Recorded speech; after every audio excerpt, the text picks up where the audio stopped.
பூஞ்சோலை மாணவர்கள் அனைவருக்கும் வணக்கம். இன்னைக்கு எத்தனாம் தேதி நியூஸ் பேப்பர் பார்க்க போகிறோம் அப்படின்னா 5 ஏப்ரல் 2025 சனிக்கிழமைக்குரிய நியூஸ் பேப்பர்.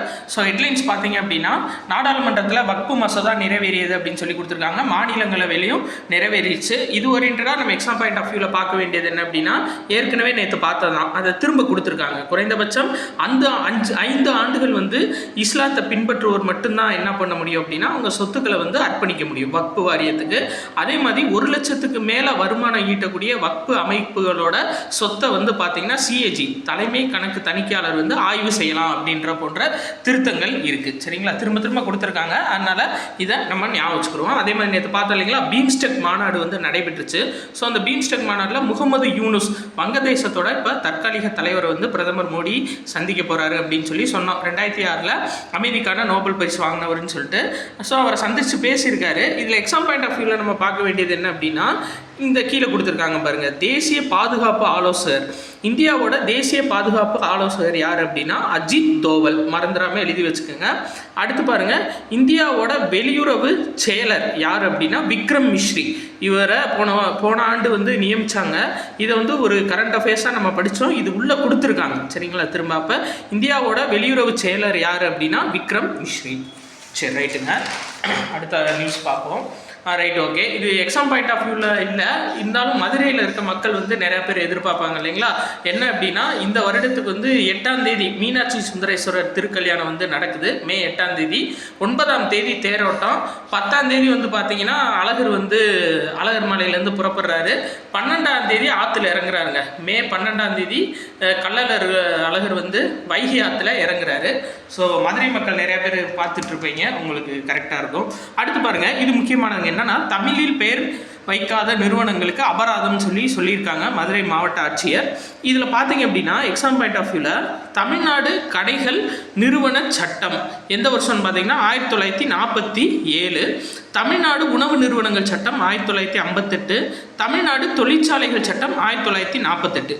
ஸோ இந்தளவு முக்கியமாக கேட்பாங்களா அப்படின்னு நீங்கள் கேட்டிங்கன்னா, இது உங்கள் குரூப் 2 மெயின்ஸ்லேயோ இல்லை குரூப் 1 மெயின்ஸ்லேயோ எழுதுறதுக்கு யூஸ் ஆகும். அதனால் இதை பாஸ் பண்ணி கூட அப்படியே எழுதி வச்சுக்கோங்க. அடுத்து நேற்று பார்த்ததாங்க திரும்ப நியூஸில் வந்திருக்கு. நம்ம இன்னொரு தடவை பார்த்து வச்சுக்கிறோம். என்ன அப்படின்னா, மதுரை மாவட்டம் முஸ்லம்பட்டியில் மூக்கையா தேவர் அவர்களுக்கு மணிமண்டபமும் கால் மார்க்ஸ் அவருக்கு சென்னையில் சிலையும் அமைக்க போகிறாங்க. சரிங்களா, இன்னொரு நியூஸ் கொடுத்துருக்காங்க. என்ன அப்படின்னா, வெண்மணி தியாகிகள் கண்காட்சி அப்படின்னு சொல்லிட்டு மதுரையில் சிபிஐஎம் மாநாடு நடைபெற்றுச்சு. அதில் இந்த வெண்மணி தியாகிகளை பற்றி சொல்லியிருந்தாங்க. என்ன அப்படின்னா, தஞ்சை மாவட்டம் கீழ்வெள்ளூர் அப்படின்ற இடத்துல வெண்மணின்னு ஒரு கிராமம் இருக்குது.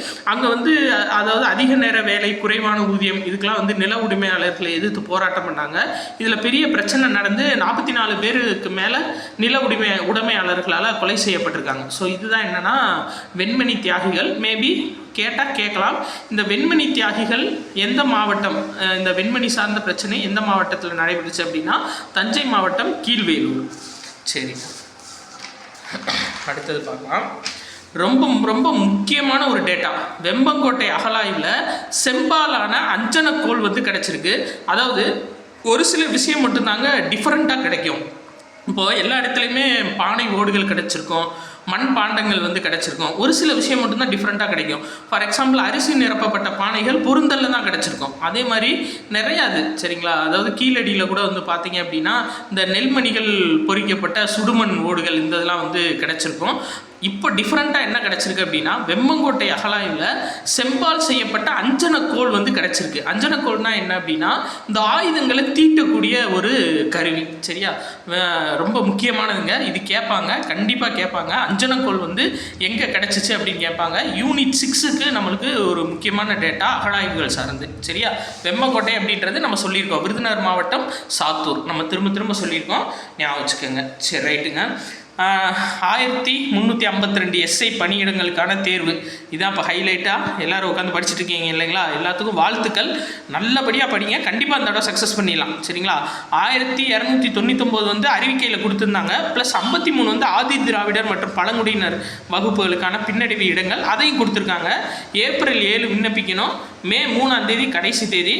அதனால் நல்லபடியாக படிச்சிருங்க, யூனிஃபார்மை மாட்டிடுங்க கண்டிப்பாக. சரிங்களா, அந்த தடவை சக்ஸஸ் இருக்குது.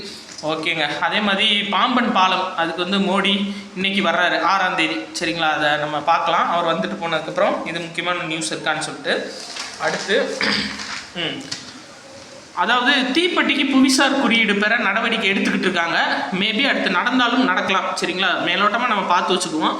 சிவகாசி, சாத்தூர், கோவில்பட்டி இந்த பகுதிகளெல்லாம் செய்யப்படுற தீப்பெட்டிக்கு வந்துட்டு பார்த்தீங்க அப்படின்னா புவிசார் குறியீடு பெறலாமா அப்படின்னு சொல்லிட்டு விண்ணப்பிச்சிருக்காங்க. அடுத்து பார்க்கலாம். அதே மாதிரி செட்டிநாடு கைமுறுக்கு, சீடை, கோவில்பட்டி சீவல், ராமநாதபுரம் பட்டறை கருவாடு, பனங்கற்கண்டு இதுக்கெல்லாம் புவிசார் குறியீடு பெறதுக்கும் விண்ணப்பிக்கப்பட்டிருக்குங்க.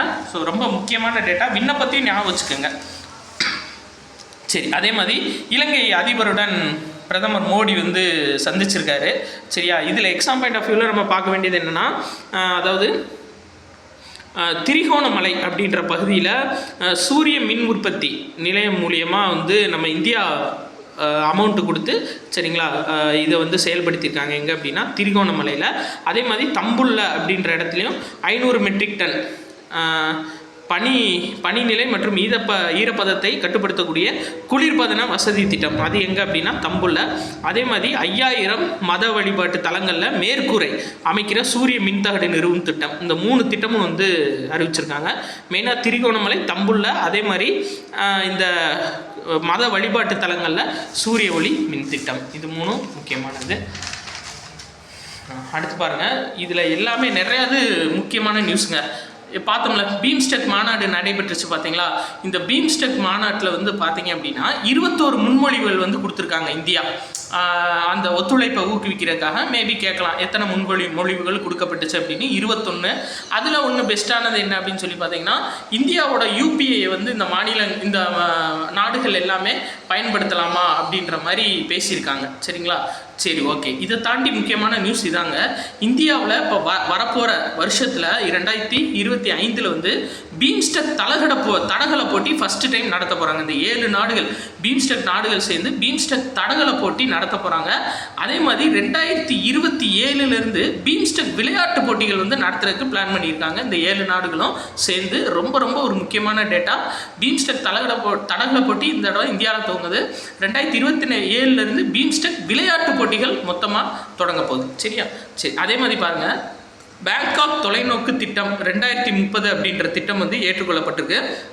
இதுவும் கேட்கலாம். சரிங்களா, பீம்ஸ்டெக் மாநாட்டில் ஏற்றுக்கொள்ளப்பட்ட திட்டம் எது அப்படின்னு சொல்லி கேட்கலாம். பேங்காக் தொலைநோக்கு திட்டம் 2030.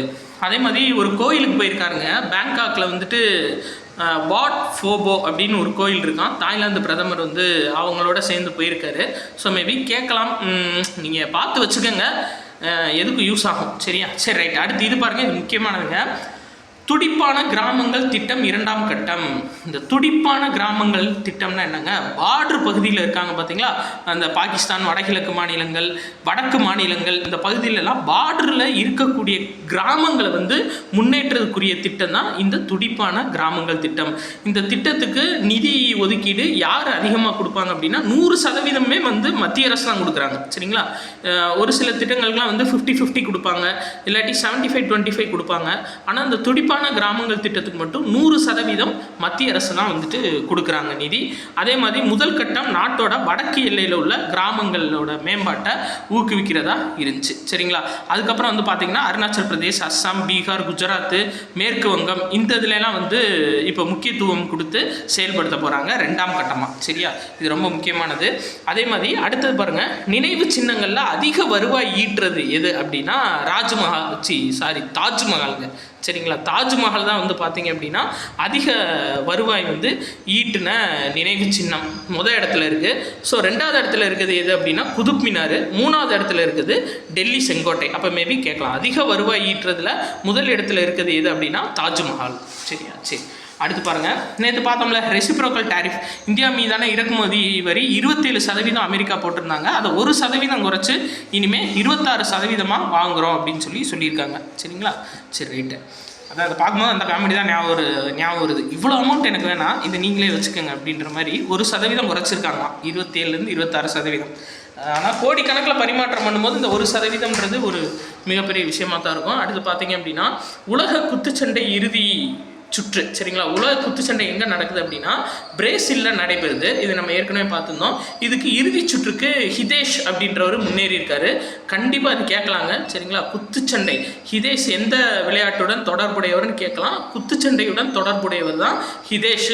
ரொம்ப முக்கியமான ஒரு டேட்டா, மறந்துடக்கூடாது, ஞாபகம் வச்சுக்கோங்க சரிங்களா. சரி ரைட். இந்த நம்ம பார்த்தோம் பார்த்தீங்களா, அதாவது தென்கொரியாவோட அதிபர் யூன் சுக் யோல் இவர் வந்துட்டு திரும்ப வந்து உட்கார வச்சாங்க, அதிபராக உட்கார வச்சாங்க. ஆனால் வந்து நீதிமன்றம் நீக்கிடுச்சு, அதிபர் பதவியிலேருந்து யூன் சுக் யோலை நீக்கிட்டாங்க சரிங்களா. சரி ரைட்டுங்க. அதனால் மேலோட்டமாக பார்த்துக்கிற வேண்டியதான். வேறு இன்றைக்கி நியூஸ் வந்துட்டு அவ்வளோதாங்க. ஸோ சிறப்பாக பார்த்துட்டோம். அது போக நீங்கள் 6 மந்த்ஸ்க்குரிய அதுக்கு முந்தின டேட்டாஸ்லாம் இருக்கா சார்னு கேட்குறீங்க. இருக்குது, என்கிட்ட தனியாக நோட்டு போட்டு நான் உங்களுக்கு அது எழுதி வச்சுருக்கேன். என்கிட்ட 6வது மாதத்துலேருந்து டேட்டாஸ் இருக்குது. அது வந்து உங்களுக்கு நான் சொல்கிறேன் சரிங்களா. நீங்கள் வந்துட்டு அது ஷார்ட்ஸில் 5 திட்டங்களாக ஸ்கீம்ஸாக கொடுக்கலாமா, இல்லை வந்து ஒரே வீடியோவை போடலாமான்றதை மட்டும் எனக்கு கொஞ்சம் கமெண்ட்டில் சொல்லுங்கள், வசதியாக இருக்கும் சரிங்களா. நன்றி.